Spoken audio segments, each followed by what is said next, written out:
Selamat pagi, Shalom. Shalom. Selamat datang dalam ibadah pada hari ini. Kasih karunia Tuhan menyertai kita sekalian. Baik, sebelum kita memulai ibadah pada pagi hari ini, saya ajak kita sekalian untuk masing-masing bersaat teduh, berdoa kepada Tuhan biarlah melalui ibadah hari ini kita dapat berjumpa secara pribadi dengan Tuhan yang melawat kita, meneguhkan kita, menyemangati kita dalam menjalani kehidupan ini.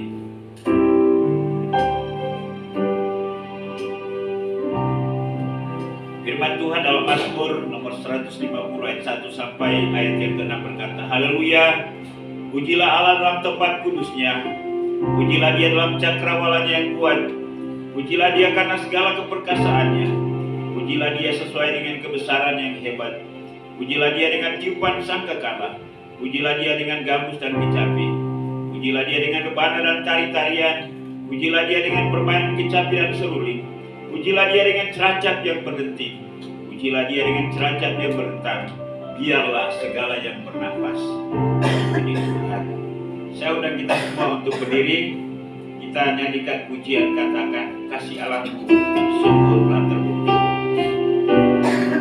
Kembali kami bersama-sama pada pagi hari ini menghampiri takhta anugerah-Mu. Saya akan menaikkan segala pujian, hormat, syukur dan terima kasih. Karena Engkau layak untuk menerima segala pujian, penghormatan dan pengagungan. Engkau adalah Allah yang mulia, Allah yang agung. Dipakai pada pagi hari ini Tuhan. Haleluya.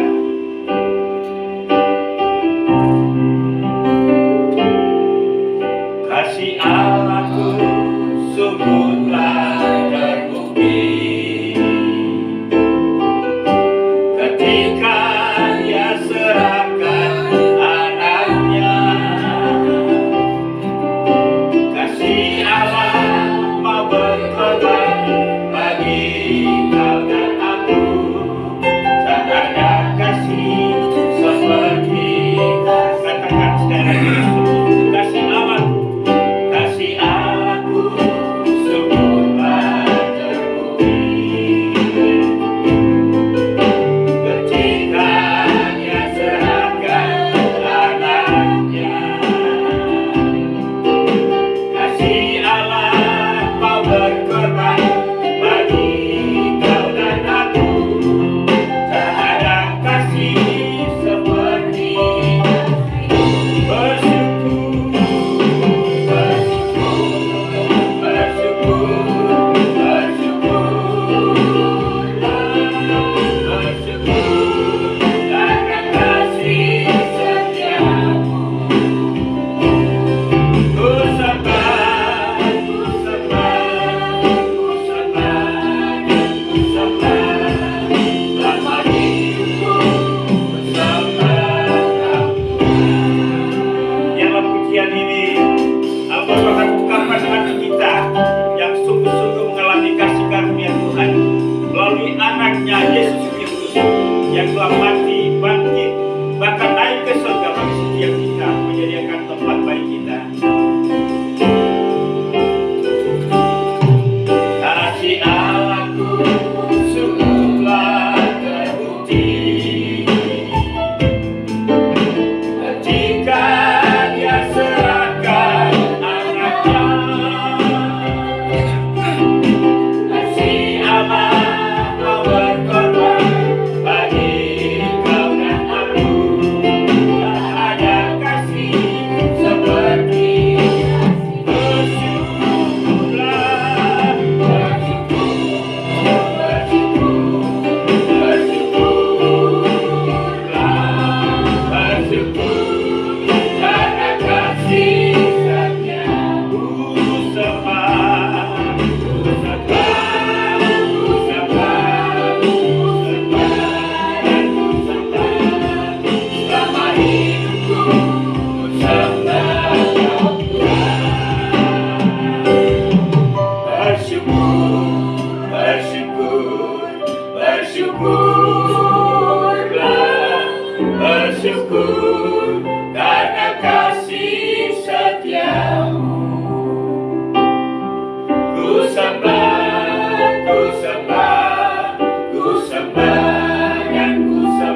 dalam hidup kami Tuhan.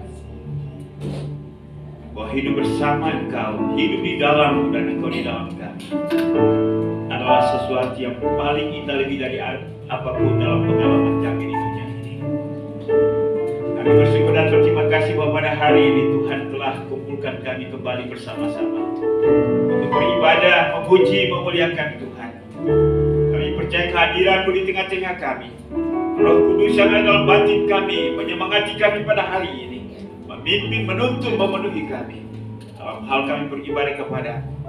Biarlah segala pujian, penghormatan ditujukan hanya kepada-Mu ya Tuhan. Terima kasih. Terimalah pujian kami, penyembahan kami, bahkan persembahan kami. Dan biarlah melalui ibadah hari ini Tuhan dimuliakan. Kami percaya bahwa setiap kami yang hadir diberkati oleh-Mu. Kami mau berdoa buat hamba-hamba-Mu yang melayani-Mu pada hari ini. Kami mau harapan baru bagi setiap kami, sehingga pelayanan pada pagi hari ini sungguh memuliakan nama Tuhan. Terima kasih Bapa, inilah doa kami. Ibadah kami pada pagi hari ini dari awal pertengahan hingga selesainya, biarlah jadi untuk hormatan Bapa, Anak dan Roh Kudus, Tritunggal yang Esa. Kami alaskan ibadah kami pada pagi hari ini hanya di dalam nama Yesus Tuhan dan Juru Selamat kami. Haleluya. Sama-sama kita katakan amin.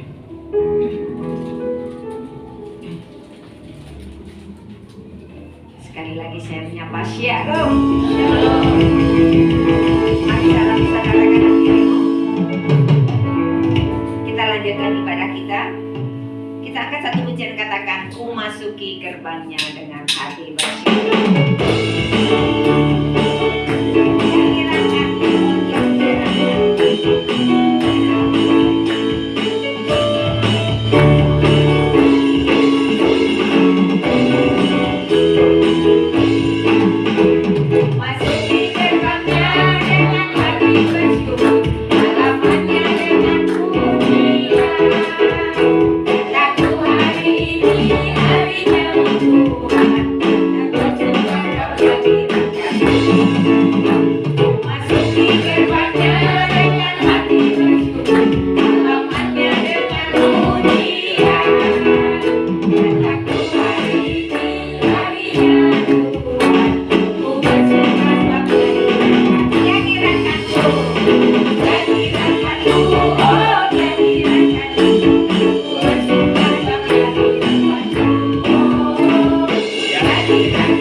Datanglah ke baitnya dengan hati bersih.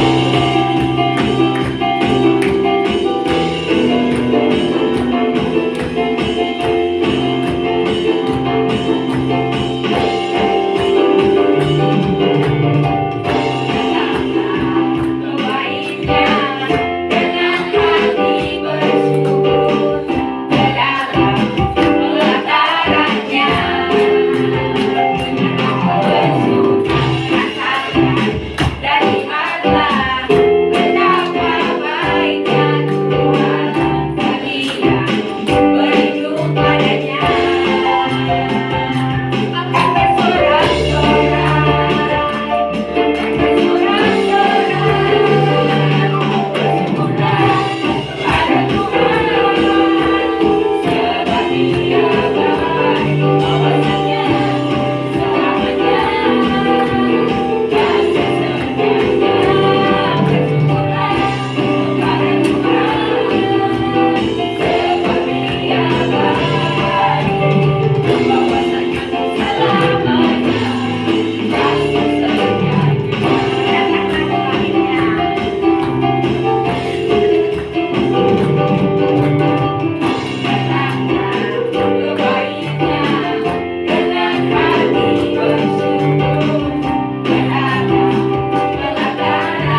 Kau selalu memberi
Sungguh benar ya Tuhan bahwa kasih-Mu tiada pernah berhenti mengalir dalam hidup kami. Terbukti sampai dengan hari ini kami ada sebagaimana ada, dengan segala anugerah-Mu yang ada pada kami. Pagi ini kami menyatakan ucapan syukur kami, terima kasih kami kepadamu, bahkan pujian penyembahan kami. Biarlah sungguh hari ini Tuhan dimuliakan dalam hidup kami. Terima kasih Bapa untuk penyertaan-Mu dalam sepanjang minggu ini. Dan hari ini kami mengkhususkan diri pada jam ini untuk duduk bersama dalam ruangan ini. Kami dapat menyatakan ekspresi sukacita kami, dan Tuhan menerima semuanya itu. Pagi ini kami akan belajar firman-Mu. Karena itu kami mohon kiranya Tuhan berkenan berbicara kepada setiap kami. Biarlah Tuhan Engkau menghampiri kami setiap pribadi, sehingga firman Tuhan pada hari ini sungguh dapat masuk dalam hati pikiran kami, menjadi rema, menjadi kekuatan baru, menjadi penyemangat bagi kami, bahkan meneguhkan kami dalam menjalani kehidupan Kristen kami. Pakai dan urapi hamba-Mu, dan biarlah melaluinya pada hari ini kami diberkati oleh Tuhan melalui firman Tuhan ini. Inilah doa kami, dalam nama Tuhan Yesus kami sudah berdoa. Haleluya, amin. Baik, puji Tuhan, silakan duduk.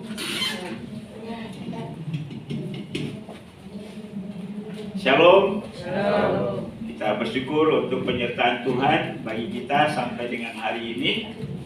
Tuhan tetap baik.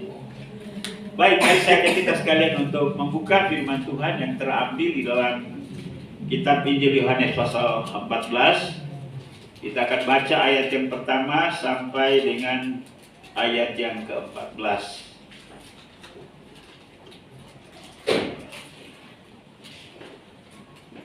Ya, Bapak Ibu silakan memperhatikan pada Alkitab kita masing-masing. Yohanes pasal 14 ayat 1 sampai dengan ayat yang ke-14.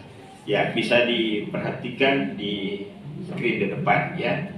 Saya akan bacakan bagi kita sekalian. Demikianlah bunyi firman Tuhan, Yohanes 14 ayat 1 sampai 14.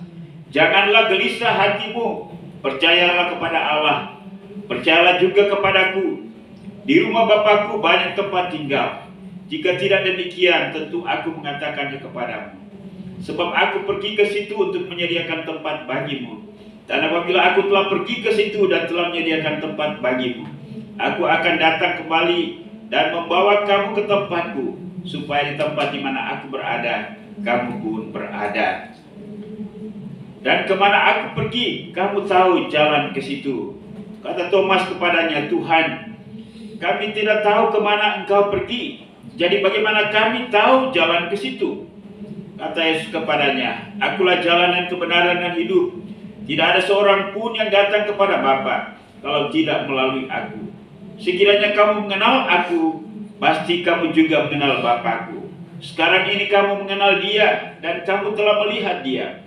Kata Filipus kepadanya, Tuhan, tunjukkanlah Bapa itu kepada kami. Itu sudah cukup bagi kami. Kata Yesus kepadanya, telah sekian lama aku bersama-sama kamu, Filipus, namun engkau tidak mengenal aku. Barang siapa telah melihat aku, ia telah melihat Bapa. Bagaimana engkau berkata, tunjukkanlah Bapa itu kepada kami? Tidak percayakah engkau bahwa aku di dalam Bapa dan Bapa di dalam aku? Apa yang aku katakan kepadamu tidak aku katakan dari diriku sendiri, tetapi Bapa yang diam di dalam aku, Dialah yang melakukan pekerjaannya. Percayalah kepadaku bahwa aku di dalam Bapa dan Bapa di dalam aku. Atau setidak-tidaknya percayalah karena pekerjaan-pekerjaan itu sendiri. Aku berkata kepadamu sesungguhnya, barang siapa percaya kepadaku, ia akan melakukan juga pekerjaan-pekerjaan yang aku lakukan, bahkan pekerjaan-pekerjaan yang lebih besar daripada itu. Sebab aku pergi kepada Bapa, dan apa juga yang kamu minta dalam namaku, aku akan melakukannya, supaya Bapa dipermuliakan di dalam Anak. Jika kamu meminta sesuatu kepadaku dalam namaku, aku akan melakukannya. Demikian jauh pembacaan firman Tuhan pada pagi hari ini. Berbahagialah setiap orang yang membaca, merenungkan, menghayati dan melakukannya di dalam kehidupannya setiap hari. Ya, kita sementara dalam minggu-minggu memperingati hari kenaikan Kristus ke surga. Bapak Ibu dan Saudara, satu pernyataan yang sangat menarik yang dimulai oleh Yesus pada ayat yang pertama di dalam Yohanes pasal 14 ini. Dia berkata, janganlah gelisah hatimu. Kalau kita mengamati keseluruhan, baik sebelum ayat ini ataupun sesudah ayat ini, kira-kira apa yang menjadikan para murid itu menjadi gelisah, risau? Ya memang risau, gelisah itu adalah bagian dari perasaan manusia. Makanya ada lagu resah dan gelisah. Ya. Ya. Dan banyak orang membiarkan dirinya dipermainkan oleh perasaannya dengan ya nuansa resah dan gelisah. Oma resah? Ya. Kadang. Ya. Yang menjadi pertanyaan bagi setiap kita sekali lagi, apa yang membuat hati para murid itu menjadi gelisah? Sehingga Yesus berkata, janganlah gelisah hatimu. Kalau kita memperhatikan dalam ayat yang ke-13 sebelum pasal 14, khususnya ayat-ayat yang kita baca tadi, sebenarnya Yesus barusan saja menyampaikan sesuatu berita kepada murid-muridnya bahwa hanya sesaat lagi ia akan bersama-sama dengan mereka. Karena ada salah satu dari antara murid itu akan menyerahkan dia supaya ditangkap, kemudian diadili, disiksa, dan kemudian pada akhirnya mati. Dan setelah itu kita tahu bahwa ia akan bangkit, dan setelah kebangkitannya ia akan naik ke surga. Itu artinya bahwa para murid itu tidak lagi melihat Yesus secara kasat mata. Ya memang kita tidak bisa memungkiri bahwa kemanusiaan kita, walaupun manusia itu memiliki beberapa dimensi, tetapi sangat dekat dengan hal yang bersifat fisik. Ya, konon kabarnya kalau kedekatan secara fisik itu ya itu memiliki kekuatan emosional yang sangat kuat. Ya, itulah sebabnya kalau orang pacaran jauh-jauh, tidak pernah ketemu, itu berbahaya. Ya. Nah, itulah kondisi manusia. Dan Yesus menyampaikan bahwa hanya sesaat lagi ia akan bersama-sama dengan murid-muridnya. Dan mungkin itulah yang menjadi kegelisahan para murid. Yang paling yang paling memprihatinkan lagi bahwa rupanya selama 3,5 tahun para murid bersama dengan Yesus, para murid itu belum mengenal Yesus dengan sungguh-sungguh secara 100% tentang siapa Yesus itu. Kita akan melihat bagaimana pemahaman, pengetahuan, pengenalan para murid itu yang diwakili oleh Thomas dan Filipus dalam diskusi tadi. Ya. Mereka berpikir ya Yesus tidak ada lagi. Gimana ini? Ya tentunya bahwa dalam sebuah komunitas ada seorang pemimpin yang berhari selalu setiap hari mendampingi. Ya gimana kalau pemimpin itu tidak ada? Katakan saja seorang ayah dalam rumah, seorang suami dalam rumah, tiba-tiba dia akan berkata, saya akan pergi ke luar negeri ya 10 tahun. Tentunya anggota keluarga itu, apalagi anak-anak, istri, mulai pikir gimana ya, mulai resah, mulai gelisah. Dan mungkin pikiran perasaan inilah yang dialami oleh para murid, sehingga Yesus berkata, janganlah gelisah hatimu, percayalah kepada Allah, percayalah juga kepadaku. Nah, dua kalimat ini biasanya digunakan oleh para penyerang Kristen untuk mengatakan bahwa kalau Yesus itu Allah, kenapa dia berkata percaya kepada Allah, percaya juga kepadaku? Berarti Yesus itu bukan Allah. Dalam iman Kristen, dalam iman kita, khususnya kita Gereja Kemahiran Indonesia, berbicara tentang Allah tidak terlepas daripada 3 pribadi ini, Bapa, Anak, dan Roh Kudus. Ya. Yesus Allah Mesias, Yesus yang diutus oleh Allah untuk datang ke dalam dunia ini dalam misi penyelamatan manusia. Itulah sebabnya ia harus mati di atas kayu salib. Nah, sekarang tiba saatnya ia akan menjalani hukuman itu ya untuk menebus manusia dari dosa. Dan setelah itu ia akan naik ke surga dan para murid tidak lagi bersama-sama dengan dia. Karena itu Yesus berkata, janganlah gelisah hatimu, percayalah kepada Allah, percaya juga kepadaku. Bapak Ibu dan Saudara kekasih dalam Yesus Kristus, saya rasa bahwa pernyataan Yesus ini tidak hanya sekedar menjawab kegelisahan dan keresahan daripada murid itu, hanya sekedar mereka berpisah secara fisik. Padahal kan Yesus berkata, firman Allah berkata, ia adalah Allah Immanuel yang setiap saat bersama-sama dengan mereka, walaupun mereka tidak melihatnya secara kasat mata. Inilah janjinya. Sekali lagi bahwa jawab pernyataan Yesus ini ingin memberikan jawaban kepada keraguan, kemudian ketidakkenalan mereka terhadap Yesus. Mereka belum mengenal secara mendalam. Kita tahu bahwa memang ya pengenalan kita sebagai orang percaya kepada Yesus juga ya tidak terkecuali para murid. Memang membutuhkan waktu, membutuhkan sebuah pengalaman, dan pengenalan para murid disempurnakan setelah Yesus tidak ada lagi di dunia ini. Ketika Roh Kudus datang, kita tahu bahwa murid-murid Yesus sungguh mantap di dalam iman mereka, pelayanan mereka. Bahkan ketika Yesus masih ada kan mereka juga masih galau ya. Apalagi Petrus itu dia memberikan pernyataan-pernyataan yang bersifat spontanitas berdasarkan emosi saat tanpa pertimbangan yang mendalam, sehingga ia berkali-kali ditegur oleh Yesus. Ya inilah keadaan kita sebagai manusia. Kadang-kadang kita merasa kuat iman kita, tapi saat-saat tertentu kita merasa lemah. Ya, kadang-kadang kita semangat, kadang-kadang kita surut. Nah, Bapak dan Saudara, ketika Yesus berkata bahwa aku akan pergi, Thomas berkata kepada Tuhan, kami tidak tahu kemana engkau pergi. Ya walaupun beberapa para penafsir memahami, punya persepsi yang lain tentang pernyataan Yesus ini, persepsi atau penafsiran yang lain berkata bahwa Yesus tidak serta-merta berbicara tentang surga, tentang rumah Bapa yang bukan dunia ini.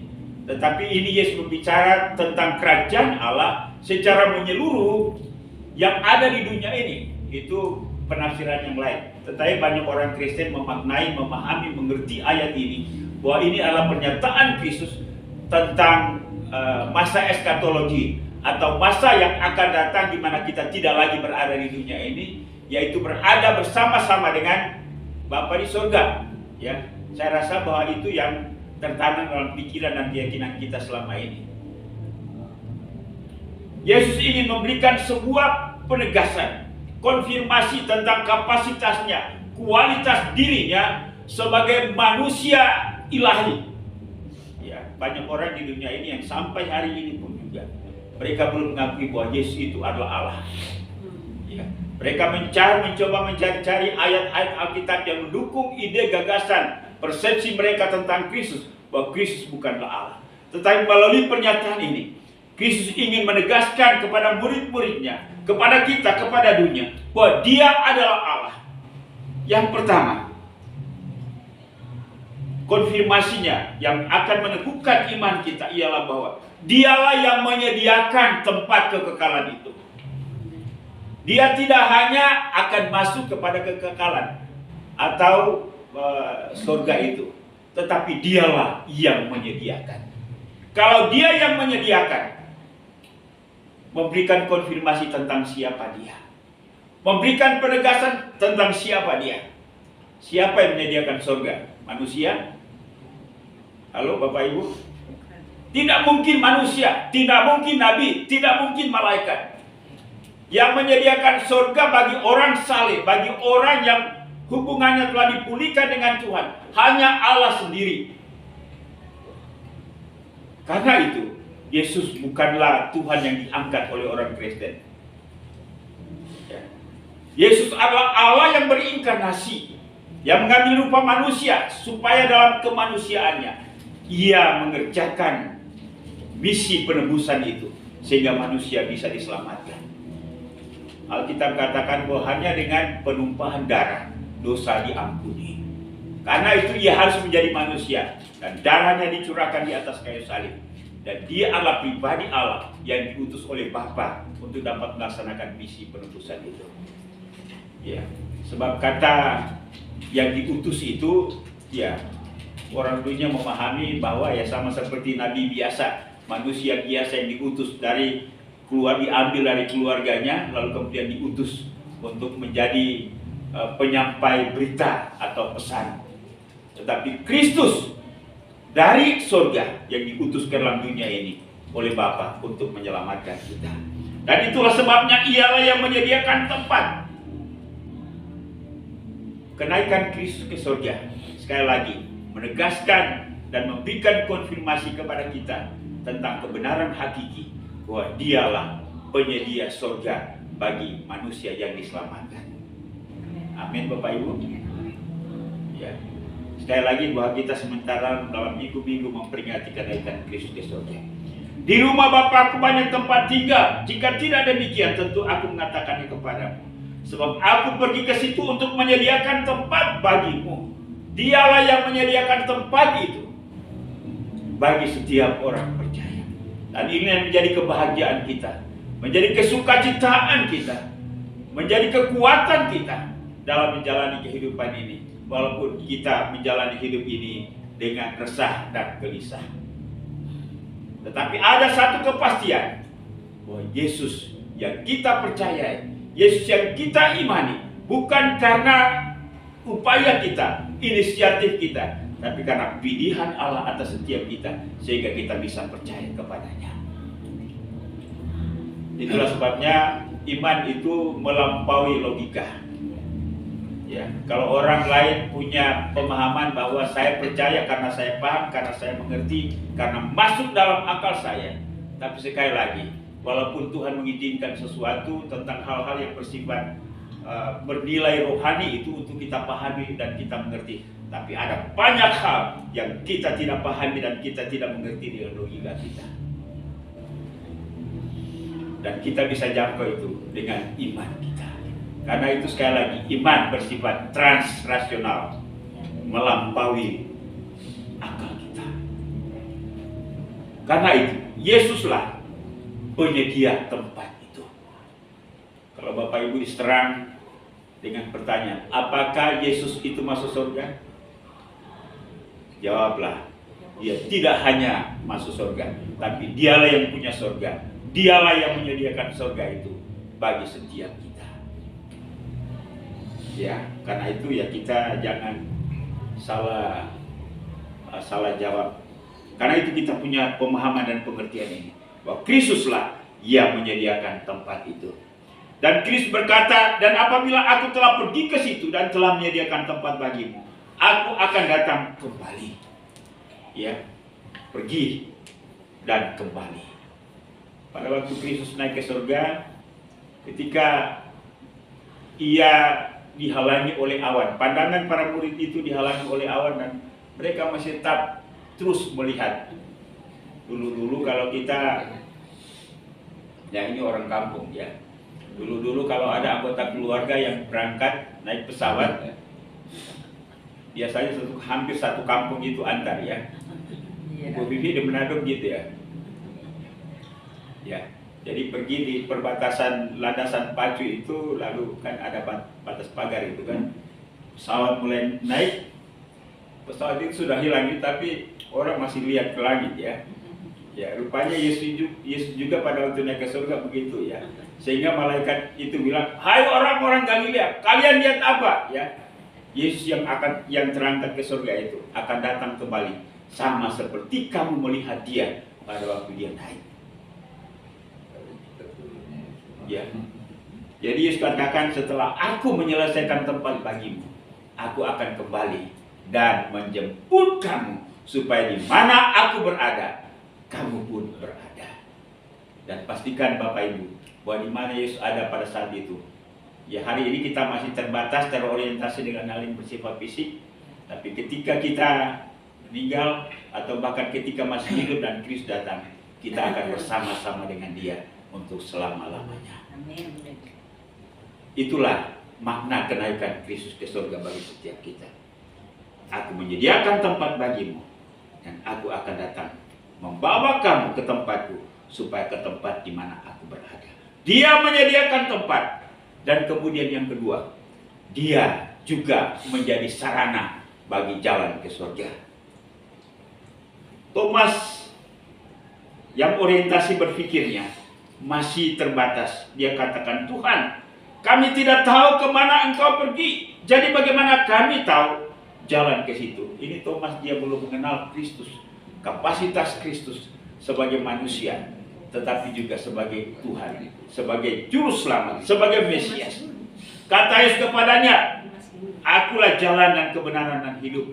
Tidak ada seorang pun yang datang kepada Bapa kalau tidak melalui aku. Konfirmasi atau peneguhan kedua tentang kapasitas Yesus, selain daripada penyedia tempat, ia juga yang menjadi sarana untuk menuju ke surga itu. Ya. Jadi bukan orang lain, bukan pihak lain yang ditugaskan untuk menjadi jalan menuju ke surga yang sudah disiapkan oleh Yesus itu, tetapi dia juga lah.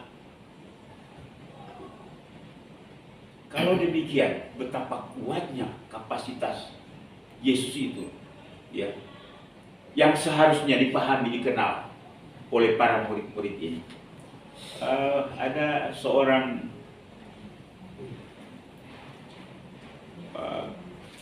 konten kreator yang biasanya mengungkapkan hal-hal hal-hal yang bersifat rohani. Dia bukan orang Kristen, tapi dia pernah memberikan satu pernyataan. Dia bilang begini, sebenarnya mungkin dia sebenarnya salah, ya. Dia katakan, saya tidak pernah melihat para murid Yesus menyebut Yesus itu sebagai Tuhan. Saya sudah pahami maksudnya apa. Kan dia menyangkali keilahian atau ketuhanan Yesus. Ya. Mereka lebih banyak menyebut dia itu rabi atau guru. Mungkin dia tidak baca dalam Yohanes pasal 13 ayat 13. Ya. Yesus berkata, kamu menyebut aku guru dan Tuhan. Dan memang akulah guru dan Tuhan. Dia juga mungkin tidak pernah baca pernyataan daripada Filipus dalam ayat yang ke-8 dalam bacaan kita tadi.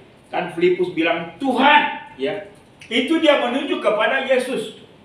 Tunjukkanlah Bapa itu kepada kami. Tapi mari kita coba merenungkan bagian yang kedua.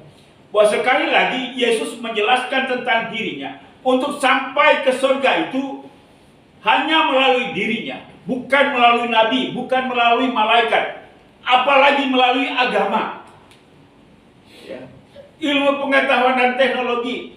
Ataupun juga jalan logika yang direkayasa oleh manusia. Tidak ada, hanya melalui satu pribadi. Itulah sebabnya, ya, orang Kristen tidak terlalu mengagung-agungkan agama, walaupun agama Kristen itu baik. Ya. Agama hanyalah merupakan konsep yang diciptakan oleh manusia, tapi tidak membawa kita ke surga.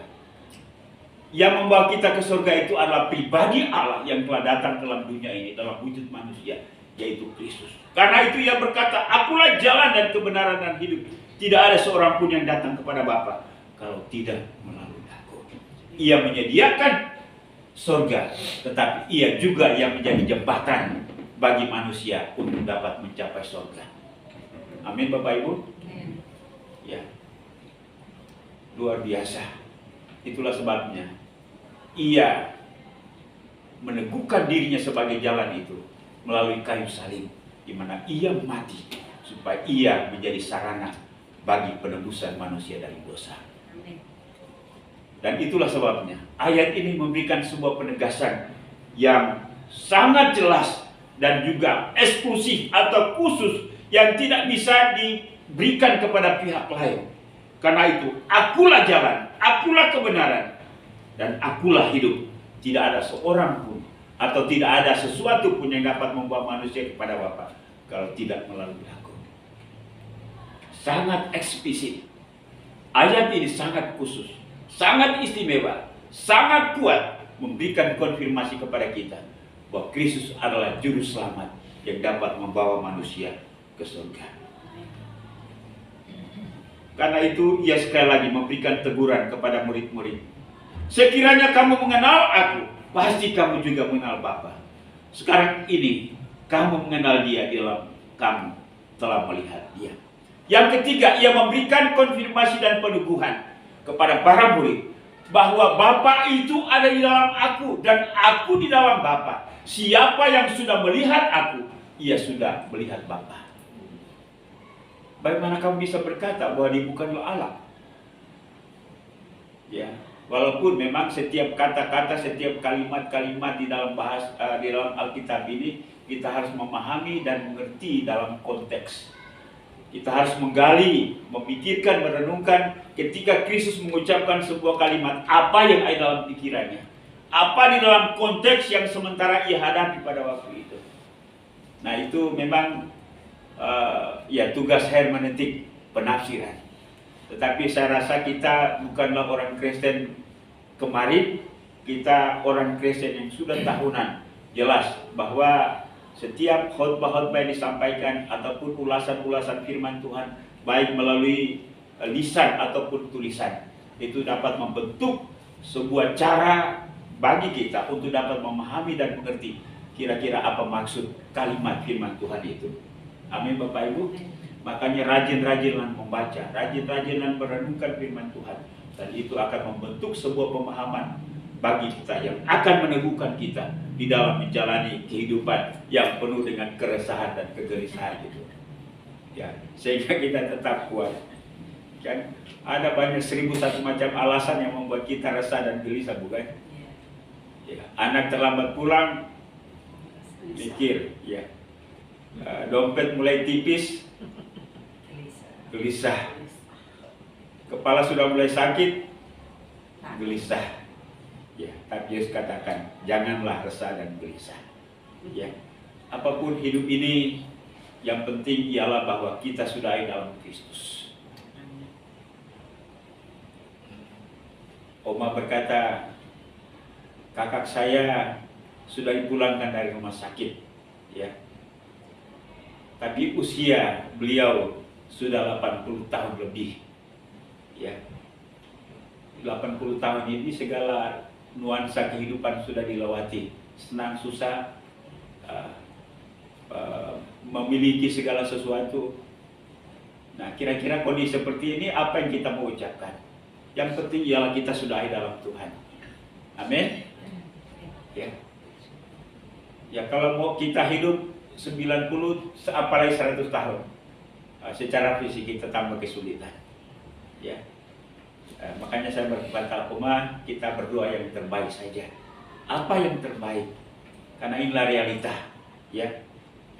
Gak mungkin orang 80 tahun kita doakan nanti setelah sembuh akan stamina fisiknya itu 40 tahun, 30 tahun lagi. Kan gak mungkin, kan? Ya.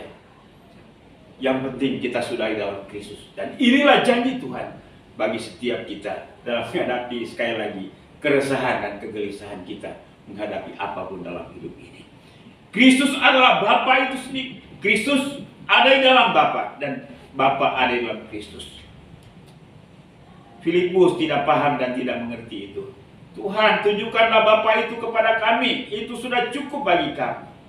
Kata kepadanya, telah sekian lama aku bersama-sama kamu Filipus, namun engkau tidak mengenal aku. Barang siapa telah melihat aku, ia telah melihat Bapa. Bagaimana engkau berkata, tunjukkanlah Bapa itu kepada kami?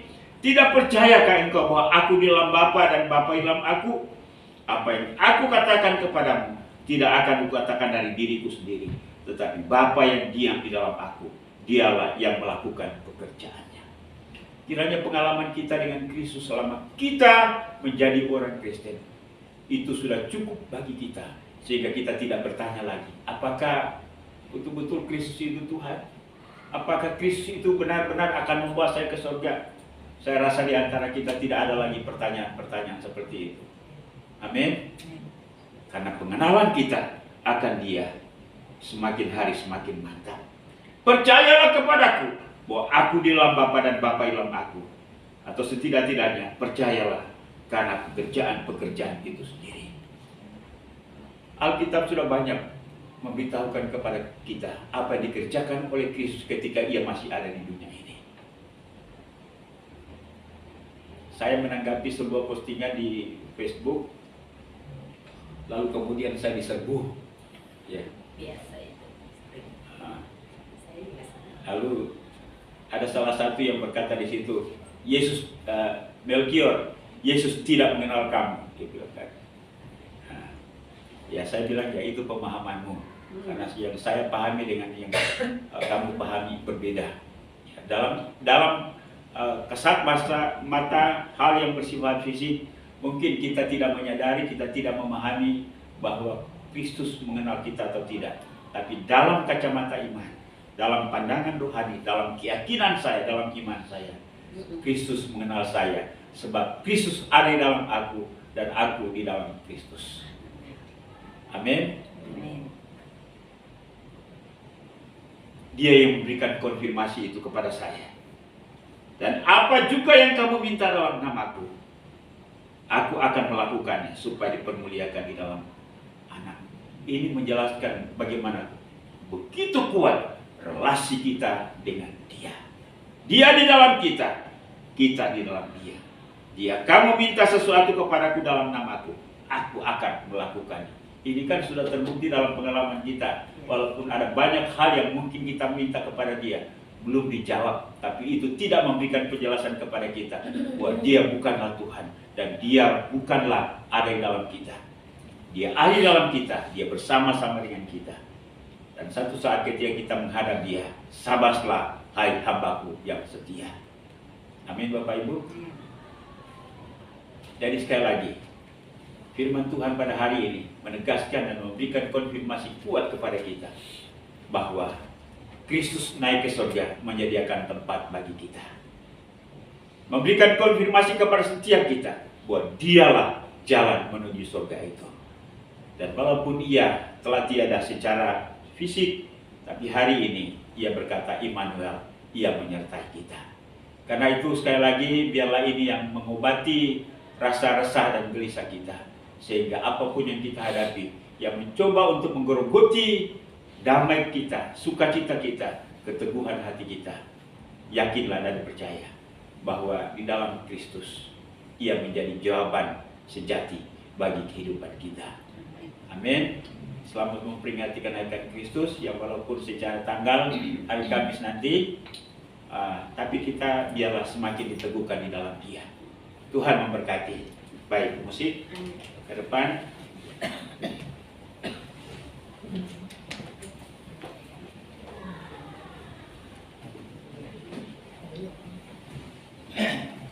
Baik, kita angkat pujian yang tadi, dan biarlah ini menjadi doa dan ucapan syukur kepada Tuhan dan permohonan kita supaya Ia tetap meneguhkan kita dalam menjalani hari-hari dan khususnya hari ini, minggu-minggu ini. Kita sementara, orang Kristen sementara memperingati kenaikan Kristus ke surga. Bapa, betapa Ku menyadari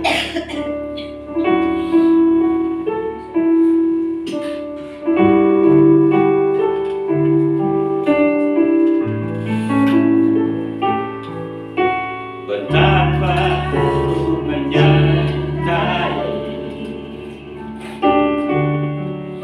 segala yang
Ia Allah Tuhan dan Juru Selamat. Ia Allah pribadi Allah yang menyediakan surga itu bagi kami, bahkan menjadi jalan keselamatan untuk menuju ke surga.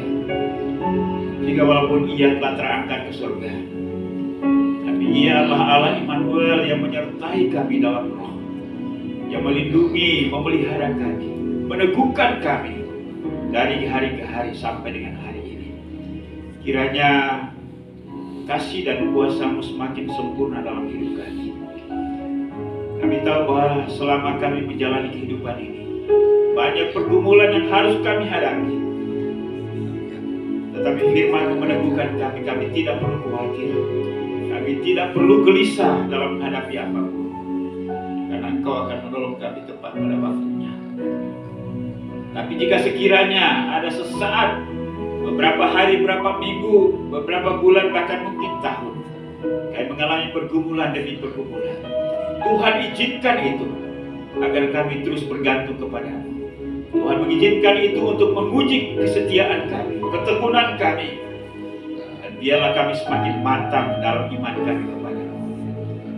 Berikan semangat kepada kami untuk menghasilkan buah kebenaran dalam hidup ini. Berikan semangat kepada kami untuk menceritakan kasih Kristus dan pribadi-Mu kepada dunia ini, sehingga mereka juga dapat mengenal siapa Engkau Yesus. Terima kasih, meteraikan firman dalam batin kami. Roh Kudus akan melanjutkan itu bagi kami, sehingga kami semakin hari semakin kokoh kuat, dan kami terus menjalani kehidupan hari kami bagaikan burung Raja Wali yang semakin naik terbang tinggi. Terima kasih Bapa, berkatilah semua jemaat yang hadir pada pagi hari ini, bahkan juga mendengar melalui online, dan kami sama-sama diteguhkan. Di dalam nama Yesus Tuhan dan Juru Selamat kami, firman yang hidup, kami sudah berdoa kepada Bapa di surga. Haleluya. Amin. Silakan duduk, Tuhan memberkati.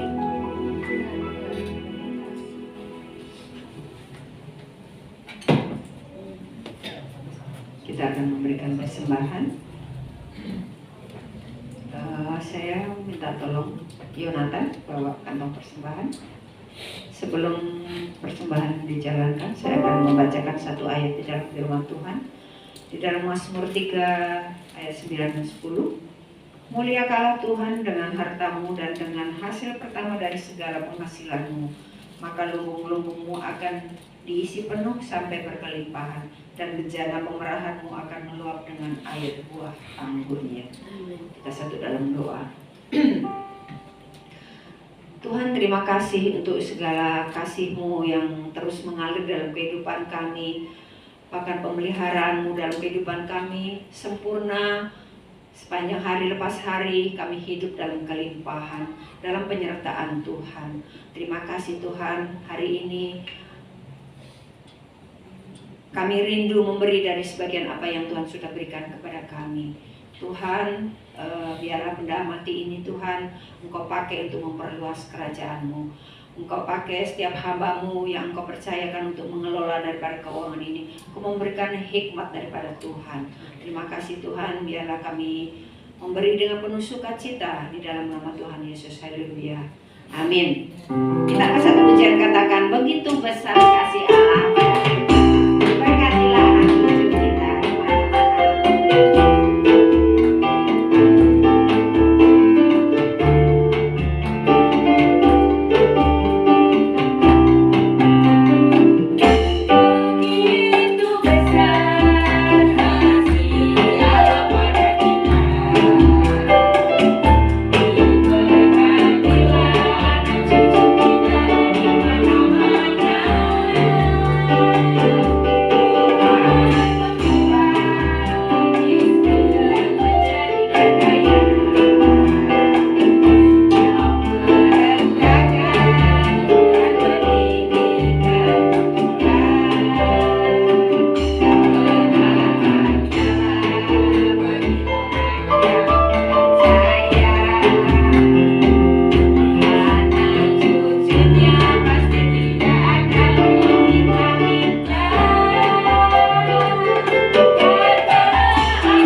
berkatnya.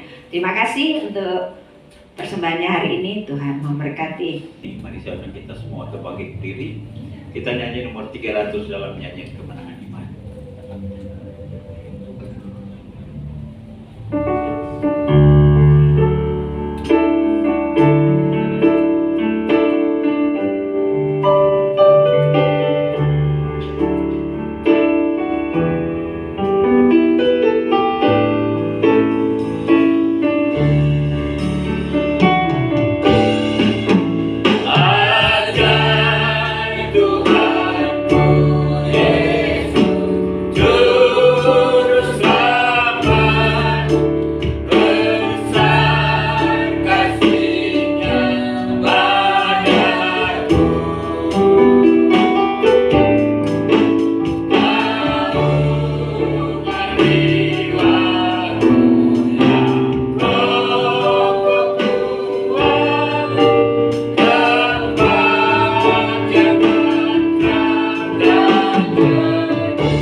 Kami dari awal pertengahan hingga menjelang selesainya, Tuhan sudah memimpin, Tuhan sudah memberkati kami hari ini dengan puji-pujian, dengan firman-Mu, bahkan dengan kehadiran anggota keluarga Allah.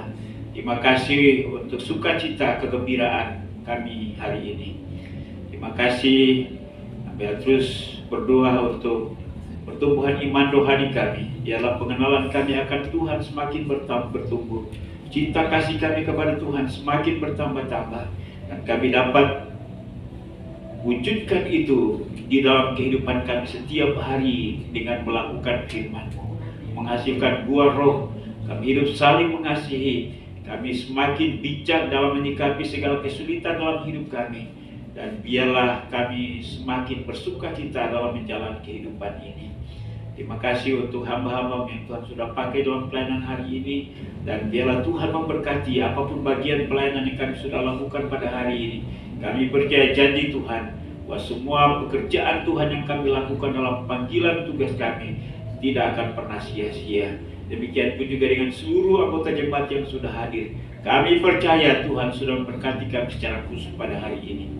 Kami terus berdoa untuk kehidupan rumah tangga, jemaat Marturia, kiranya Tuhan tolong kami sehingga kami dalam membangun relasi suami istri, anak orang tua, adik kakak dengan siapapun, kami dapat menikmati kebersamaan kami sebagai anugerah Allah dan kami saling memberkati dalam hubungan-hubungan kami. Ya Bapa di sorga, kami juga berdoa untuk segala usaha dan pekerjaan jemaat-Mu. Tuhan yang Kau memberkati apa yang dikerjakan oleh tangan mereka sehingga membawa hasil ekonomi keuangan, sehingga kami berkecukupan dalam menjalani kehidupan berumah tangga. Demikian pun juga kami mau berdoa buat jemaat Tuhan mungkin yang sementara bergumul dengan pekerjaan. Tuhan yang Kau tolong, baik itu masalah dalam pekerjaan ataupun juga yang masih mencari pekerjaan yang sesuai, kiranya Tuhan memberkati mereka. Terima kasih Bapa di sorga. Demikian pun juga kami mau berdoa untuk anak-anak kami yang bersekolah. Kami mohon hikmat, akal budi, kemampuan dan kesanggupan untuk belajar. Mereka yang sementara menghadapi ujian, Tuhan tolong. Bahkan mereka juga sudah mendengarkan hasil kelulusan mereka. Kami mengucap syukur bersama-sama dengan mereka untuk kelanjutan pendidikan mereka. Kiranya Tuhan tolong sehingga mereka boleh menyelesaikan tepat pada waktunya. Tuhan juga menyediakan pekerjaan dan profesi sesuai dengan panggilan Tuhan bagi mereka untuk mengabdikan diri mereka kepada Tuhan. Terima kasih Bapa di sorga. Kami juga mau berdoa buat jemaat Tuhan yang mengalami kelemahan tubuh, sakit. Biarlah Tuhan yang Kau lawan, topang mereka supaya mereka tetap kuat di dalam Tuhan.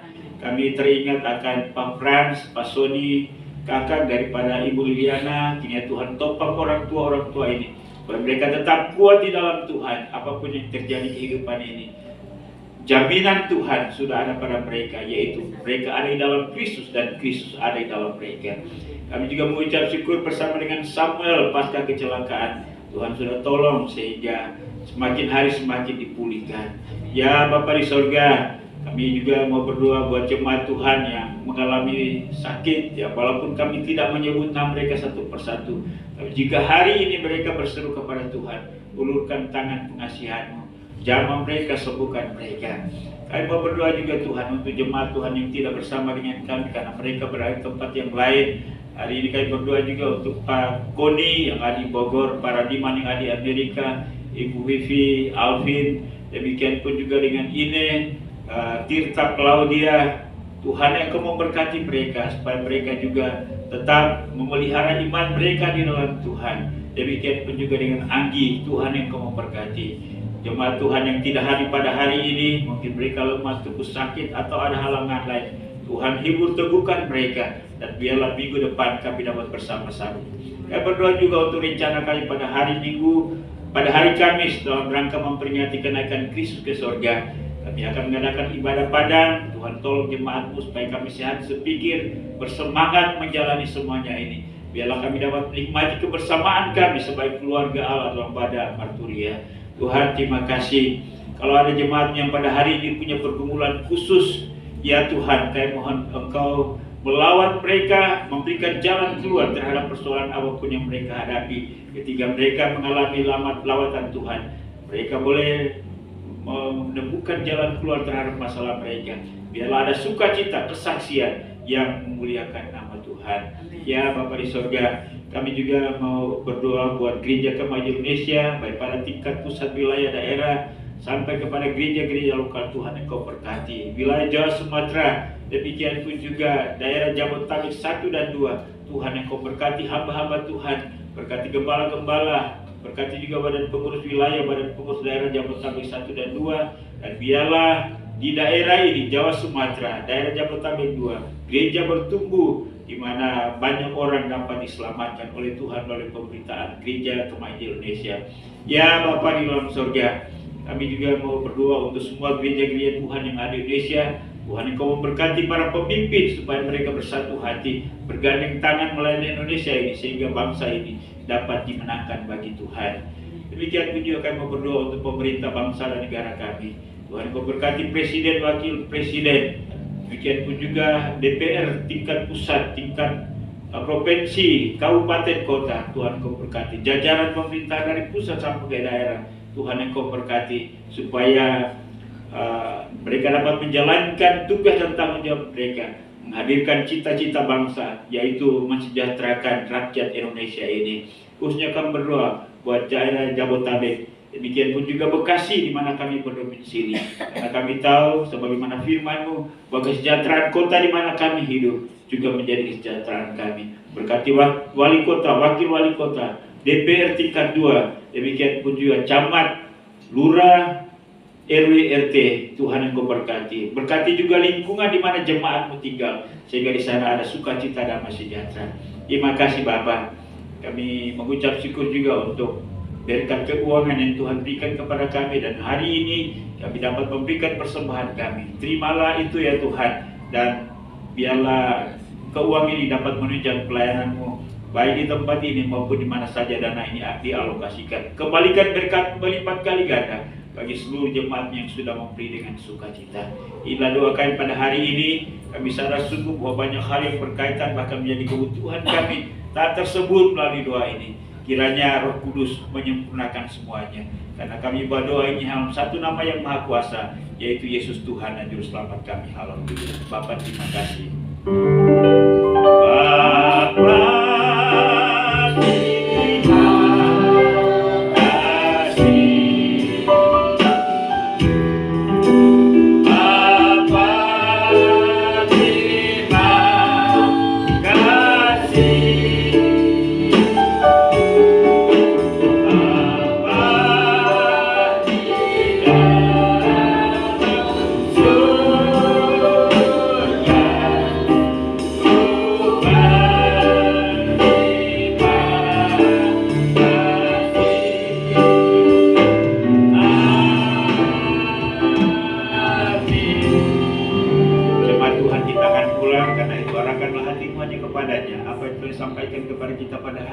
terimalah, renungkan, dan lakukanlah itu dalam segenap kehidupan-Mu.